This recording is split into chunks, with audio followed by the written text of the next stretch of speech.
This is Robin Shelby from Ghostbusters 2 and Ghostbusters Answer the Call. Please subscribe to DNC Digital.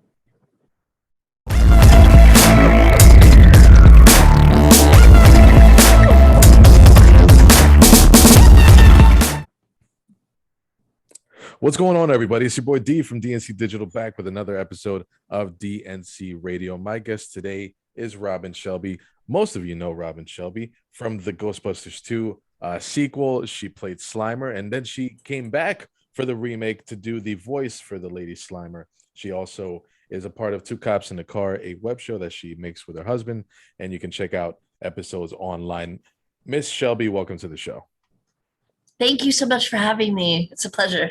No, and I mean, thank you for like giving me your time. I mean, it's still kind of surreal that I am able to talk to you. I grew up on those movies, and I know you're always doing cons and you're doing interviews as far as the movie goes, but I know you've done other stuff. I want to be respectful to that art that you did. So you did do you say you got bit by the acting bug when you moved to LA from Illinois, but you also mentioned a ballet recital that you did when you were 5. So which one of those was more the catalyst for the entertainment world that you decided to dive into? You know, the ballet recital. You've done your work. You've done your work. I can tell. Thank you. I try to do my best. I don't want to be one of those guys to be like, what's it like being on Ghostbusters? And then just expect you to take it away. I'm impressed. I'm impressed. At 5, my mom and dad put me in a ballet class. We had a recital, and everybody did their thing. All the kids were dancing, and they all left the stage, but me. And I stayed on stage and just kept bowing. You decided this is Bowing. my show too. I'm like, this is my element. This is what I'm in. And the teacher actually had to like kind of come take my hand, pick me up, take me off. Um, but doing children's theater was probably a bigger catalyst for me being an actor and staying in the business. I started doing children's theater when I was about 11, and immediately knew this is what I want to do. So I've been able to, I was fortunate enough to talk to a lot of different actors, and a lot of actors that are on TV and movie. A lot of them came from the stage, and one thing I always ask, and it's probably a different answer with every actor, is that you kind of get an immediate response of your Mhm. work when you're on That's very stage, true. and you kind of gauge yourself, and you kind of able to kind of grade yourself. Hey, I did good. They laughed at that joke, or they emoted when I did that scene. And it's different when you're doing film because it has to go through post and everything, so you're kind of waiting about a year. What is the difference for yourself when you think about stage work versus film work? I love it all, but there's nothing like being on stage and hearing the reaction every night from a live audience. It's just it's there's nothing like it. It's kind of euphoric. It's amazing. In film, it's on film forever. That's the difference. It's like theater. It's one night, Fair, yeah. and unless even if they videotape it, you just it's done in one night. But film lasts forever. So there's the benefits and the drawbacks to both. But Mhm. theater is just amazing. It's incredible. So you grew up in, and you talk about getting into acting and that actually being a release for you for a certain home situation you had going on. Yeah. Your Mhm. parents were getting divorced, and I also come from separated parents, and I in turn actually, I am not with my kid's mother. But what is it about creative arts to allow an outlet like that for somebody in such a formative time in their life? It just allowed me to meet up with other kids at the time that were also creative and um, forge friendships with people that weren't like me and that shaped me too. Like it was an amazing keeping me open minded and growing up with an open heart. With theater, I definitely kind of owe it to theater that I am the way that I am. Um, yeah, it was an outlet that took up a lot of my time, a lot of my energy, creative energy, and it kind of took me away from things that would have been unpleasant just staying at home.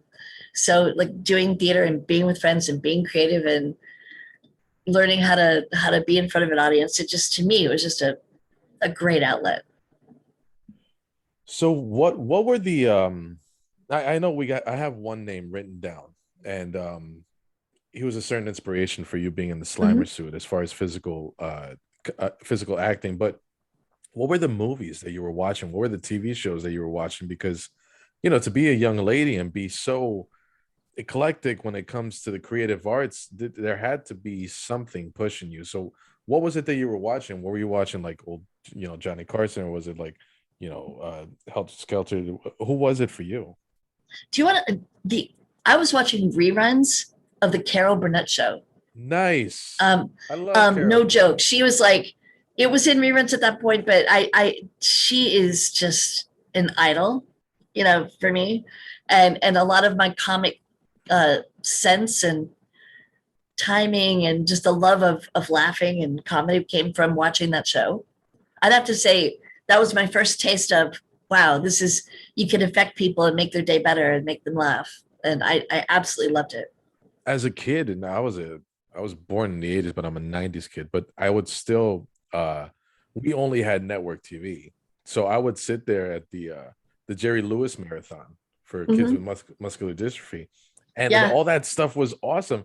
And then that made me kind of like watch the Honeymooners and Hmm. like the old Dean Martin roasts. And I try to explain it to people, and I'm like, that's like the suit and tie comedy.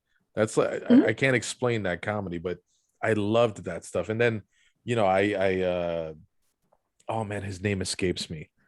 Oh, who is the guy that played the coach in Greece? He's actually like a Oh, comedic. Sid Charisse. I'm sorry, one more time. What was his name? The coach agreed. That was in Sid. Yes, Sid. Was it Sid. Sid Charisse? Is that right? Is that his last name? Oh man, I feel so bad. Oh my I gotta gosh, look I it feel bad too. I'm gonna up. Google Because it. I swear. yeah, I'm gonna Google it right now. Yeah, yeah, yeah. But I used But to I'm gonna watch feel him. like, I used to watch Red Skelton and yes, like Laurel and Hardy. Like my mom would like have me watch these things, and that was the kind of comedy I grew up with, yeah. along with Sid Caesar. I'm an idiot. Sid Charisse, dancer, right? Okay, yes. Sid Sid Caesar. Caesar, Got it. yes, yes. Got it. Got it. Yeah, he's And wonderful. yeah, Wonderful. there was the one Red Skelton. He was like getting ready. You see him like getting into a nice suit, and the tie and a nice top hat, and you think he's a businessman, but then when he steps out, he picks up this luggage and he goes, "Are you ready to go, Mr. Johnson?" And it turns out he was just a limo driver, and just little things like that. But then I would watch I like The love it. Jerk and like Planes, Trains, and Hmm. Automobiles, John Candy, and Oh, John Candy. I love Amazing. John Candy. He was like the best, and Just the sweetest. incredible. Looks like one of the sweetest men ever. But so you move on, and now you are a high schooler, and you're getting this part because Slimer wasn't the first suit you had to don in the entertainment business. You did No. a troll in Willow, and that was Yes, directed by Ron Howard. So it let me was. ask you, being in Willow, and that was like your first thrust into the entertainment business. It was. Was that one of those hard lessons that it's not always glamorous? No, I have a little story about that, and I've told it before, but it was my first big dive into a major production, Right. and so exciting. I had done a lot of theater up to that point, but nothing huge. So this is like a big opportunity. And I went to bed the night before I was supposed to shoot, and I woke up with like 102-degree fever, Hmm. throwing up. I was sick, like flu sick. And my dad ended up calling in sick to work and taking me, wrapping me up in a blanket, packing me up in the back of a car and driving me to Industrial Light and Magic and delivering me to the job to see if I could It's like, here you actually go. work. Get the best And out of her. he was amazing. I mean, he was like watching me like a hawk to make sure I was okay. And I Awesome. somehow got through that day. Um, I don't know how, because I was hanging from a bar and being pulled into a mat like about 10 feet down. So how I held it together, I don't know, adrenaline, Adrenaline. probably. I would say adrenaline, and Yeah, the excitement of doing yeah, this job yeah. But for I the got first time through in it. Hollywood. And if I hadn't done that job, a year later was when they called me in, about a year later, for Ghostbusters, saying, well, we need somebody about this build, about this height. What about Robin? And had I not gone that day, let's say I would have called in saying I have the flu, I can't make it. I probably wouldn't be associated with Ghostbusters today. And So so you worked with a team to do, those scenes that you were working with, and you weren't around the entire cast and the primary cast and the primary crew. What was it like for you at that movie premiere when you finally met everybody? You met Ron Howard, and you realized, like, I'm a part of this, and they're a part of this, and we're a part of this together. What was that like for you? I worked at ILM in front of a blue screen, and you're right. It's like there was no cast there. It was the special effects crew, Mm-hmm. camera crew, and me. But at the premiere, I actually was able to see it with the group of people who worked on it, some of the cast, and it was like for me being like really welcome to the chocolate factory, and me going into the chocolate factory for the first time. It was pretty amazing. It was surreal. Um, so I gotta go back to that note about the one actor that you drew inspiration from to do Yeah. Slimer. What was it about John Belushi that you decided to emulate him physically in this role? Well, like everybody else, I had heard rumors that it was kind of based on his energy and John Belushi. He just has this reckless abandon of just doing. He had this freedom about him, and just did anything he wanted to do, and so free and funny. And I I I watched some of his stuff, but I didn't try to you know base it completely on him. But his energy, I wanted to have that kind of the just the reckless abandon that he had with his body and his comedy. That sounds awesome. And then you became Slimer. And so being in the Slimer suit, it wasn't just you doing the job. You had puppeteers, you had No, people controlling his facial expressions. And so, doing that job along with Willow, but I feel like yeah, maybe at a larger scale with Slimer because of the larger production. What does it teach you about the production value of the cast and the crew, and the fact that all these people that you never hear about are pretty much responsible for a character that's going to outlive us all?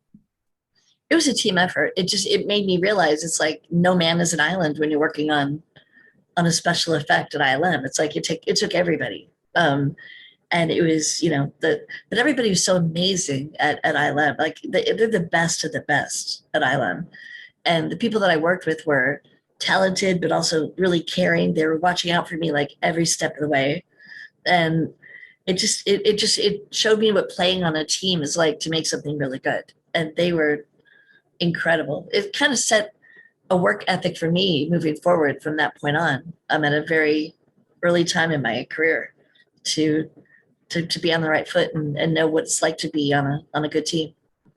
Definitely. Can you talk about the fear you had about possibly not doing right by the character, and the pressure that you felt because Oh it's a yeah. I franchise was that started, the first movie did so well, and now you're walking in, yeah, not I'm not going to say not with the advantage of like, okay, there's a new character, let's play around with this, let's play around with that. No, people are already kind of familiar with this character and that, that exactly. energy. And now we're putting somebody, responsible for it. Not entirely, but yeah, I mean, as far as the presentation goes, what kind of pressure did you feel walking into that role? When I first got it, when I auditioned, I didn't know what I was auditioning for.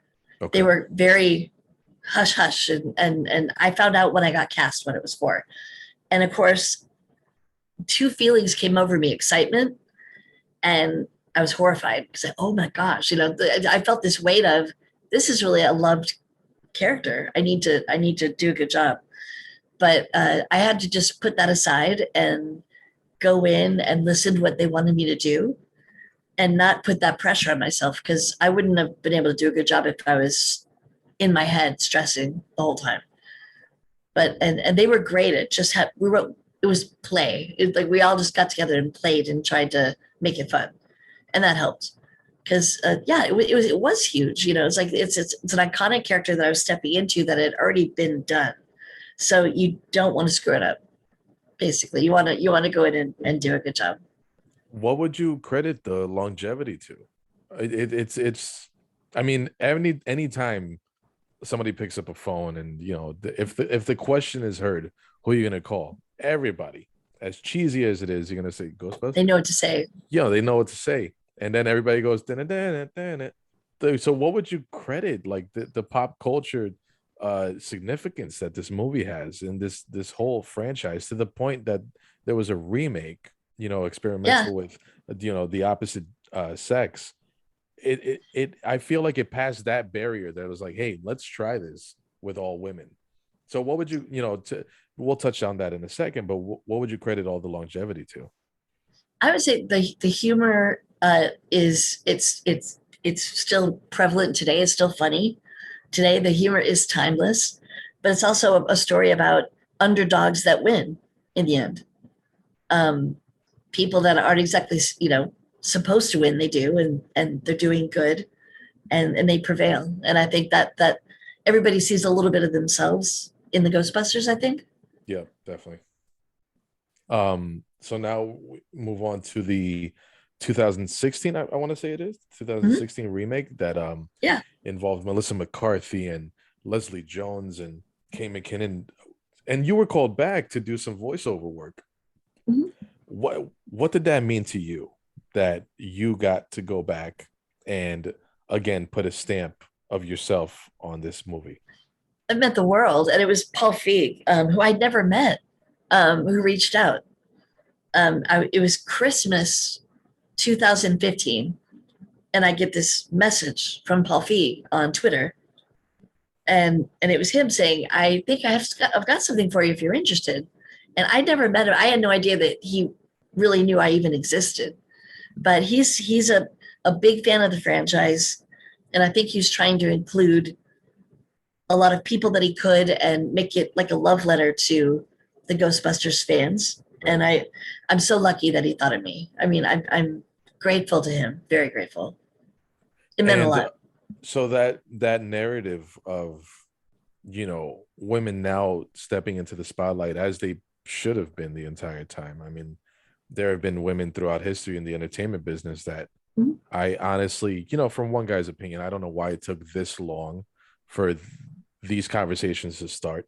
And I mean, that might be a conversation for a different day, but what do you feel for the young girls, walking into this movie saying, hey, I can't kick ass, and women are I, badass. So what do you feel I about the saw their representation for faces. little girls? I saw their faces during the premiere, and I saw 7, 8, 9 year old girls looking up at the screen like they could see themselves in some of those characters. And I think it meant a lot. It really did. I think it's awesome that they had a female character to look up to and to root for. I think it's amazing. I loved How it. how important is representation in the entertainment business? I think it's very. I think it's very important for everybody to be represented in some way, and for every child of every sex, color, religion, whatever, to have somebody that's good and that they can look up to and have as a role model for themselves. And I think little girls in the Ghostbusters community really didn't have that Mhm. until 2016. I think it became a whole new fandom for them, a whole new group of women they could look up to. It was awesome. No, yeah, it's definitely great. I have a 12-year-old daughter, and What did she sh- think of it? Did she like it? she liked it. I mean, she's kind of excited for that new one with Paul Rudd. I think it was Yeah. supposed to come out next, or excuse me, last year, and then Yep. the whole world shut down, Uh, and then so yeah, she's exactly. kind of excited because she's a fan of I don't know that kid's name from Stranger Things. One of the Finn. actors, Finn. I know it's Finn something. Wolfhard, Yeah. Yeah. Wolf Yeah. something. I think you're Um, right. Yeah. she's I a think. big fan of that show because she's just an old soul. Like she brought Oh. Stranger Things to me. She goes, "Dad, Oh, that's you're so gonna good. love this." I was like, That's I don't. awesome. I'm like, I'm not a big fan of sci-fi. I like comedy and stuff. I have my tastes. She's like, no, you're gonna feel the Goonies. You're gonna feel E.T. You're gonna feel.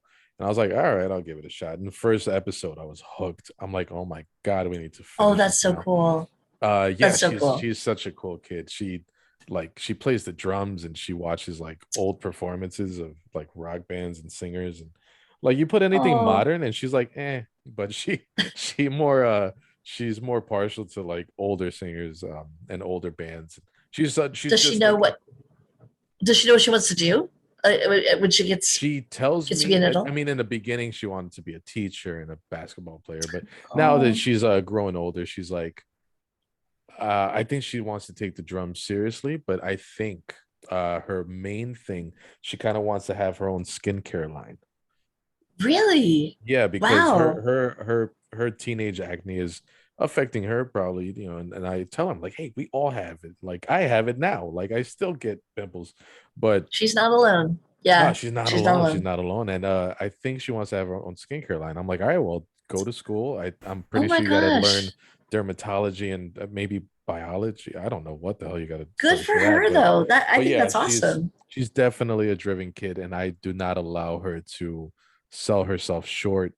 Good. I don't want that for her. It's a tougher world now, in my opinion.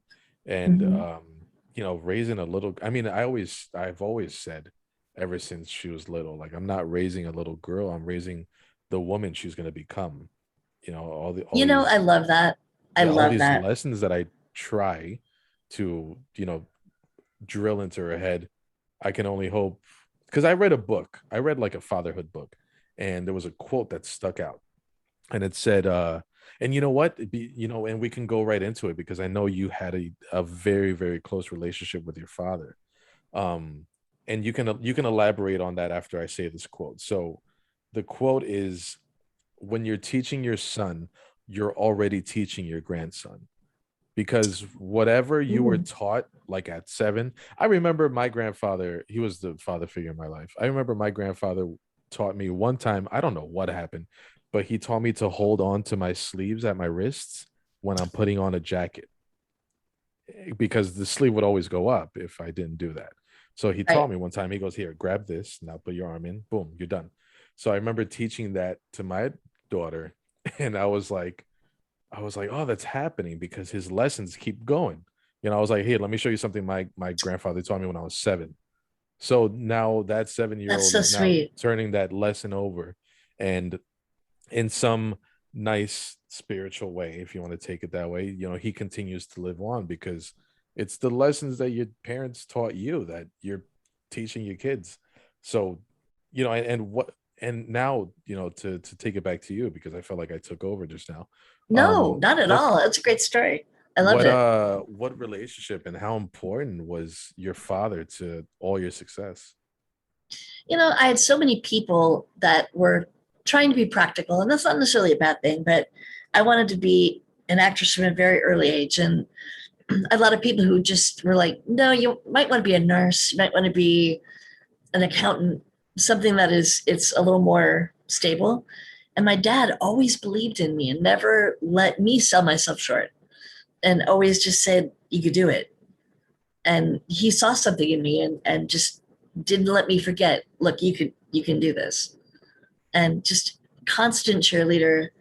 I would not be who I am today without him, for sure. Guaranteed. How does that tie into the fear of getting comfortable? Because I know you The spoke in fear, past interviews that you had a fear of getting comfortable and you never wanted to be comfortable, and you decided to throw yourself into situations that it was kind of sink or swim, but at least you got into that situation. yeah, being an actor, feeling comfortable, you rarely do. I mean, you always just have to do it because you love it, and you kind of anything creative, a painter, a songwriter, an actor, a dancer. It's a risk, and you have to just throw yourself into it, and hope for the best, and just believe in the fact that you can do it. And I didn't want to get that comfortable, and it's easy to do that. Um, and you know, I attributed my father's encouragement to not settling in life, and Hmm. not settling on a career that wouldn't have made me as happy as I am today. That's awesome. That's so cool. And He's amazing. He's an amazing dad. this career took you to a different side of it. If my notes are correct, did you work on the stunt team for Little Rascals? I did. You are Awesome. good. Oh, thank you. You are like really good. Thanks. I just do my research. I try. You I did. always tell everybody that I you know, you are my primary audience. So if you have a good time, then it's probably going to be an entertaining interview. And plus, I want to show respect. I mean, you're the Slimer. Why wouldn't I like? You're I mean, sweet. come on. Like I'm not gonna just sit here and be like, "What's it like being in the Ghostbusters?" and just expect you to take it away. I mean, I I you're the Slimer. Why wouldn't I mean I need to be respectful of you and your time, and that I mean that's what I Aw. do. So that's one of my favorite movies, and it's cool that you kind of worked on the other side of the camera. What was that experience like for you? Doing stunts, you mean? Yes, I'm sorry. I meant in that sense a different position of the movie. Yeah, yeah. It was something that I was able to do, but it wasn't. There are people better suited to do stunt work than me. I'm not that physically fearless person to be dangled from 800 feet in the air. It's just not my. And there's some people that are just incredible, like that. That's what they live for. And I tried a few stunts. I worked on the Fantastics where I was hooked onto a wire and I was shot from a cannon and with a wire about 250 feet to the top of the Nice. sound stage. And yes, it was fun, but just the wire it cut into my back. I was bleeding, Oh. and it's just part of the job. I mean, that's what happens, and it just I'm more into building a character and the acting end of things, and I Mhm. just realized pretty quickly that this isn't my passion. Even though I had fun doing it, it's like that's just not something that there are people that live for that, and that's where they're going to excel at it when you live for that and just you have to do it. And acting is more my thing. I figured that out pretty quickly.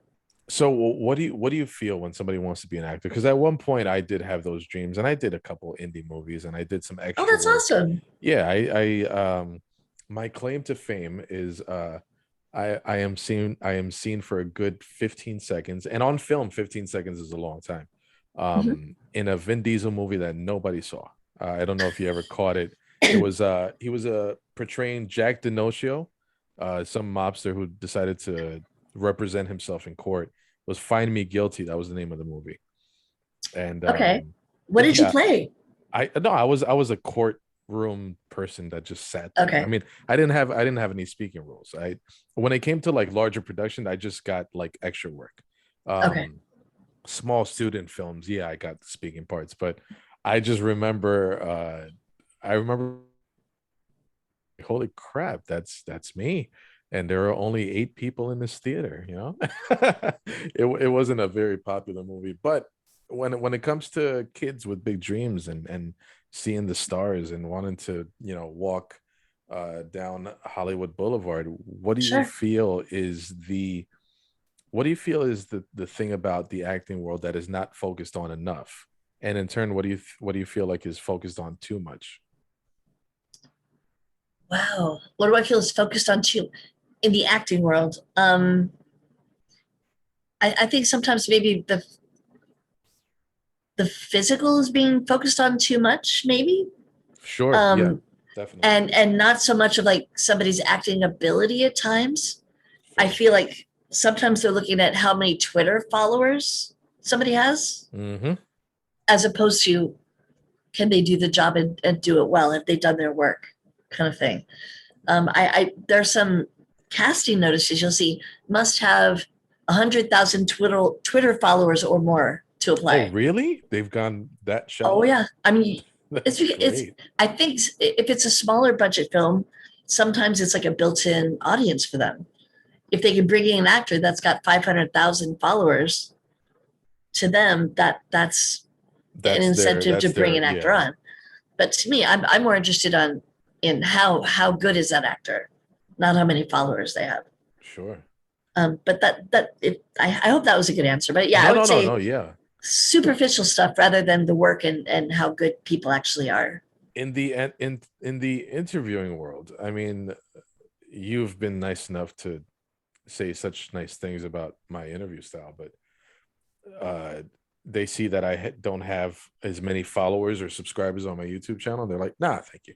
I'm like, oh my God, you're gonna all right, whatever. Like it is about numbers, and at least in my experience. And so what do you feel like is not focused on enough? Do you feel like it's I mean the same answer, right? I mean the Really, acting and yeah. the But ability. the work, yeah, the work, and how how how good is that person as opposed to other superficial things. Um, I guess that would be my answer. No, no, definitely. To me, it's all about the work, and even when we're producing and we bring in another actor, I care about the person that they are and how good they are. Not I don't look at their Instagram or you know. To me, I don't care. I really don't care about that. So many people do.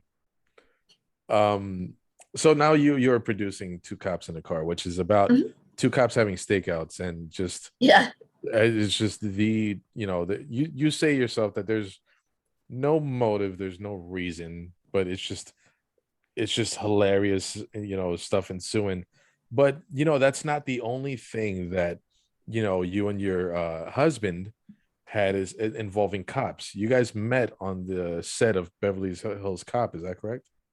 well, that's the first project we worked on together.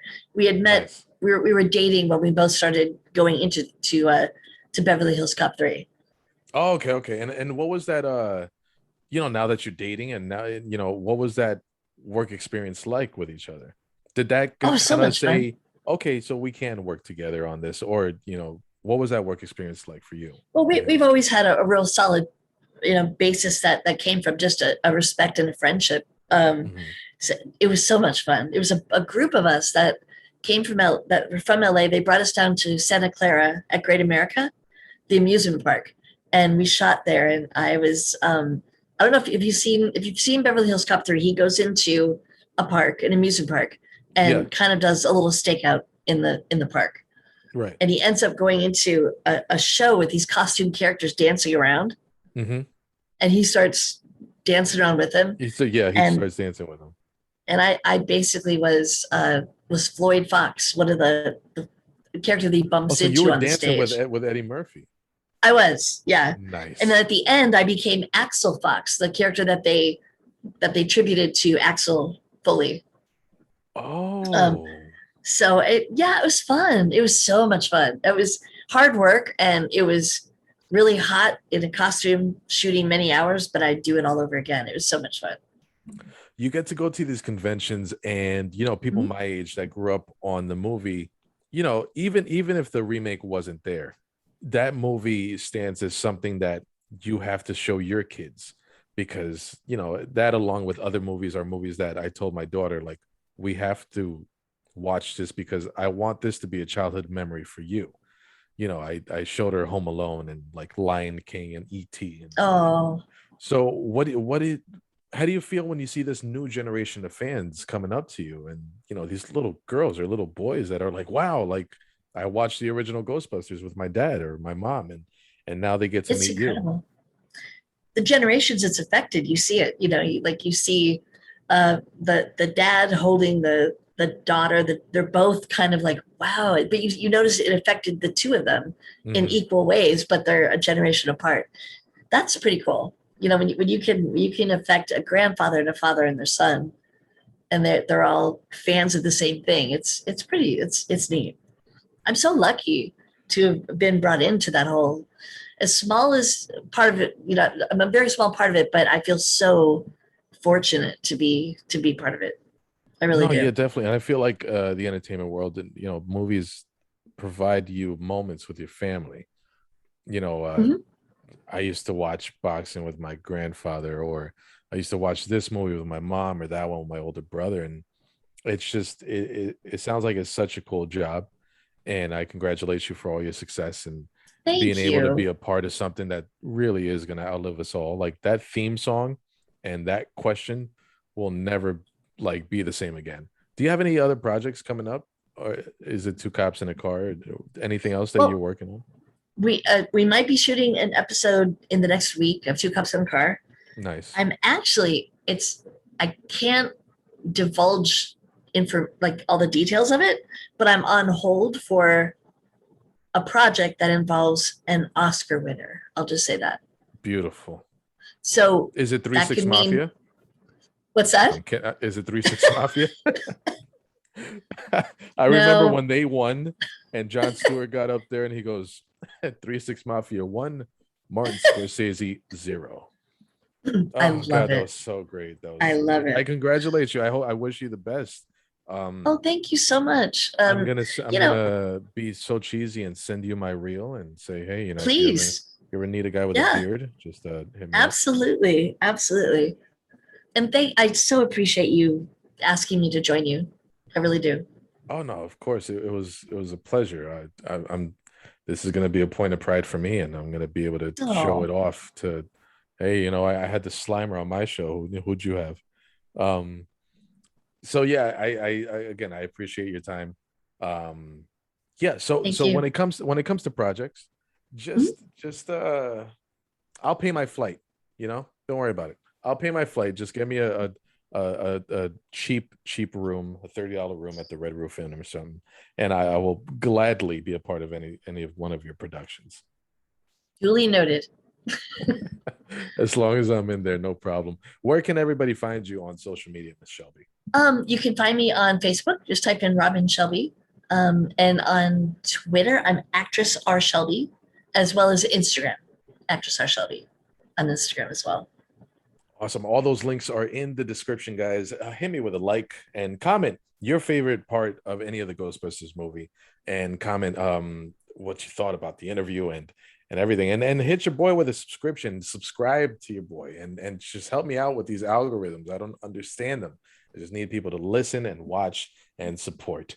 But anybody that does and watches, thank you guys so much for watching. You can find me at DNC Digital on Instagram, Twitter, and Facebook. Everybody have a good night and take care of yourselves. Thank you.